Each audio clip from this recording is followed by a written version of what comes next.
Cross ఎగ్జామినేషన్లో రెండంటే రెండు ప్రశ్నలతో కొట్టేసే కేసు ఇది అని ఢిల్లీ మాజీ డిప్యూటీ సీఎం మనీష్ సిసోడియా కేసులో ప్రాథమిక సాక్ష్యాలు లేకపోవడంపై సుప్రీంకోర్టు ధర్మాసనం చేసిన వ్యాఖ్య అది. అంతకుముందు అదే ఆప్కు చెందిన సత్యేందర్ జైన్ కూడా అలాగే అరెస్ట్ అయ్యి చావు బతుకుల్లో పడటంతో అతి కష్టం మీద బెయిల్పై బయటకొచ్చారు. ఇక దేశంలో ఎక్కడ చూసినా అరెస్టులే కనిపిస్తున్నాయి.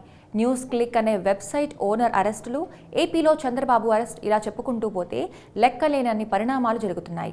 అసలు స్కామ్ ఏంటో చెప్పాలి అని ₹1 చంద్రబాబుకు చేరిందో చెప్పాలి అని కోర్టులు మొత్తుకుంటున్నా ఒక్క సాక్ష్యం కూడా చూపించలేకపోతున్నారు.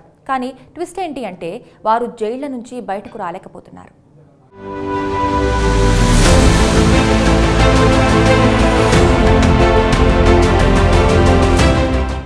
ఆప్ ఆద్మీ పార్టీ బీజేపీ హిట్ లిస్ట్లో మొదటిగా ఉంటుంది. అందులో సందేహం లేదు. అవినీతి వ్యతిరేక ఉద్యమంలో నుంచి పుట్టిన పార్టీ అది. ఢిల్లీలో పాతుకుపోయింది, పంజాబ్లో జెండా ఎత్తింది, ఇతర చోట్ల కూడా ప్రభావం చూపించే ప్రయత్నం చేస్తోంది. కానీ ఆ పార్టీ ముఖ్య నేతలు ఇప్పుడు జైలుకు దగ్గరలో ఉన్నారు. కేజ్రీవాల్ను కూడా లోపలేస్తారు అని నేరుగానే చెబుతున్నారు.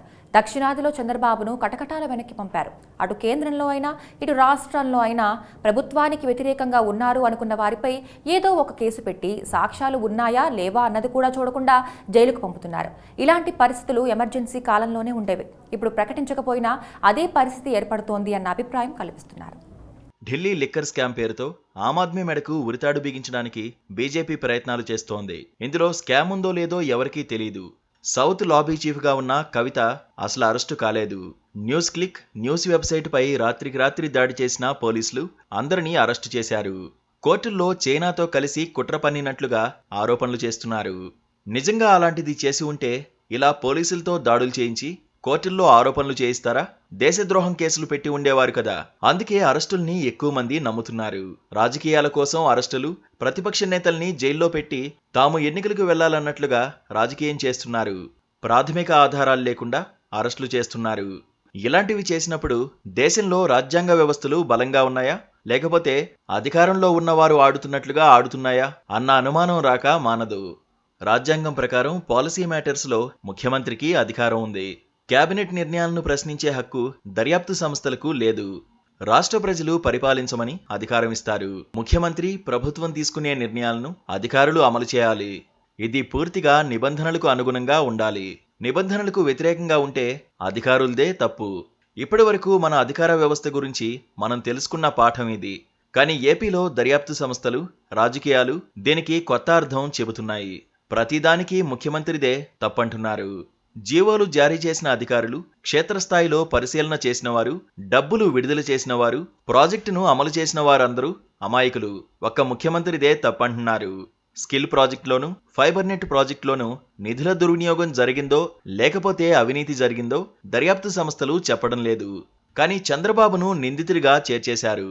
ఆయన ఎలా నిందితుడు అంటే కాంట్రాక్టు పొందిన కంపెనీ చంద్రబాబు సన్నిహితుడిదని వాదిస్తున్నారు.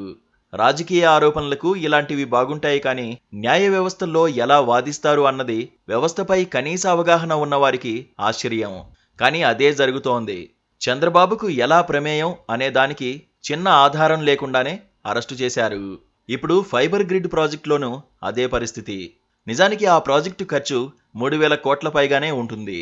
అంత ఖర్చు భరించలేక వైర్లను కరెంటు పోల్స్ మీదుగా వేయడం ద్వారా చాలా తక్కువ ఖర్చుతో పూర్తి చేశారు. కానీ ఎక్కడ అవినీతి జరిగిందో చెప్పకుండా కేసులు పెట్టేశారు. న్యాయస్థానాల్లోనూ అదే వాదన వినిపిస్తున్నారు. ఢిల్లీలో ఆమ్ ఆద్మీ పార్టీ నేతలకు జరిగిందే ఏపీలో చంద్రబాబుకు జరుగుతోంది. అలాగే ప్రభుత్వాన్ని ప్రశ్నించిన వారికి జరుగుతోంది. భీమా కోరేగావ్ కేసు పేరుతో ప్రజా సంఘాల నేతలందరినీ సుదీర్ఘకాలంగా జైళ్లలో ఉంచుతున్నారు. దేనికైనా ఓ పద్ధతి ఉంటుంది. అవినీతి జరిగితే మనీ ఏ పద్ధతిలో నిందితుడు అందుకున్నారో చూపించాలి.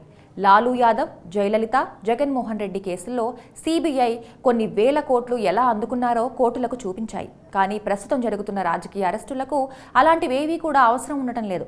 బాధితులకు న్యాయస్థానాల్లోనూ ఊరట దక్కడం లేదు. ఇది ప్రజల్ని ఆందోళనకు గురిచేస్తున్న అంశం. రాజ్యాంగం ప్రకారం ప్రజల రక్షణ కోసం ఏర్పడిన వ్యవస్థలు దారి తప్పితే ప్రజల్లో ఏర్పడే ఆందోళన అంతా ఇంతా కాదు. తమకు ఎక్కడా న్యాయం లభించదని వారు అనుకునే పరిస్థితి వస్తే ప్రజాస్వామ్యం కుప్పకూలిపోతుంది. ఎఫ్ఐఆర్ లేకుండా ఎవరినైనా అరెస్టు చేయవచ్చని ఎవరూ అనుకోవడం లేదు. అసలు నిందితుడి కాని వ్యక్తిని అరెస్టు చేసిన తర్వాత ఎఫ్ఐఆర్ నమోదు చేయడం అసాధారణం. అసలు అరెస్టు చేసిన వ్యక్తిపై ప్రాథమిక ఆధారాలు ఒక్కటంటే ఒక్కటి చూపలేకపోయారు. అయినా ఆయన జైలుకు వెళ్లాల్సి వచ్చింది.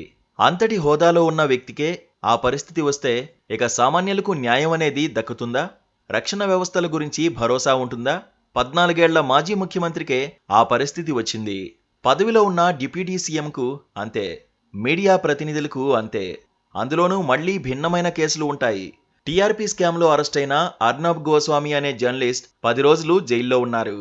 11వ రోజు సుప్రీంకోర్టు అర్ధరాత్రి పూట విచారణ జరిపి విముక్తి ప్రసాదించింది. మరి అలాంటి వారికి దక్కిన న్యాయం రాజకీయ అరెస్టుల్లో ఎందుకు దక్కడం లేదు? మనీష్ సిసోడియా కేసులో మనీ ట్రయల్ ఏదని సుప్రీంకోర్టు అడిగింది. దర్యాప్తు సంస్థ దగ్గర సమాధానం లేదు. న్యూక్లిక్ విషయంలో చైనా నుంచి వచ్చిన నిధుల వివరాలు ఏంటి అంటే షావోమీ సంస్థలు ప్రకటనలు ఇచ్చాయని చెబుతున్నారు. అదే చైనాతో కలిసి కుట్ర పన్నడం అయితే చైనా కంపెనీలు ఎన్ని వేల కోట్లు ఇక్కడ ప్రకటనలు ఇస్తున్నాయో అంచనా వేయడం కష్టం కాదు. ఏపీలో ఇన్నర్ రింగ్ రోడ్ అనే కేసులో అసలు ₹1 ఖర్చు పెట్టలేదు. ఇన్నర్ రింగ్ రోడ్ అలైన్మెంట్ మార్చారని, ఎవరికో లబ్ధి చేకూర్చారని కేసులు పెట్టారు. దాన్ని వ్యవస్థలు ఇలాంటి కేసులు ఎలా పెడతారని ప్రశ్నించలేకపోయాయి. ప్రభుత్వం టార్గెట్ చేసిన వారికి ముందస్తు బెయిల్స్ ఇవ్వడం వంటివి చేస్తున్నాయి. కానీ ఇందులో ప్రాథమిక ఆధారాలేవని ప్రశ్నించలేదు. ప్రజల్లో సామాన్యులు చట్టబద్ధంగా, న్యాయబద్ధంగా బతుకుతారు. ఎందుకంటే గీత దాటితే తాము జీవితం కోల్పోతామని తెలుసు. కానీ అధికారం ఉన్నవారు ఇష్టారాజ్యంగా బతికి తాము అన్నింటికీ అతీతం అన్నట్లుగా వ్యవహరిస్తారు. కానీ రాజ్యాంగ వ్యవస్థలు బలంగా ఉన్నా వాటిని నడిపేవారు కూడా మనుషులే కదా అన్నట్లుగా ఉంది. చట్టం, న్యాయాలను పట్టించుకోకుండా వేధింపులకు పాల్పడుతుండటంతో ఇక మాలాంటి వారికి రక్షణ ఎలా ఉంటుందన్న ఆందోళన అన్ని చోట్లా వినిపిస్తోంది. ప్రత్యర్థులను అరెస్ట్ చేసి తాము అధికారం చెలాయించుకోవచ్చును అనే పాలకుల మనస్తత్వమే నియంతృత్వానికి పునాది. భారత పాలకుల్లో అది పెరుగుతోంది. చివరికి ఎక్కడకు దారి తీస్తుందో చూడాలి మరి.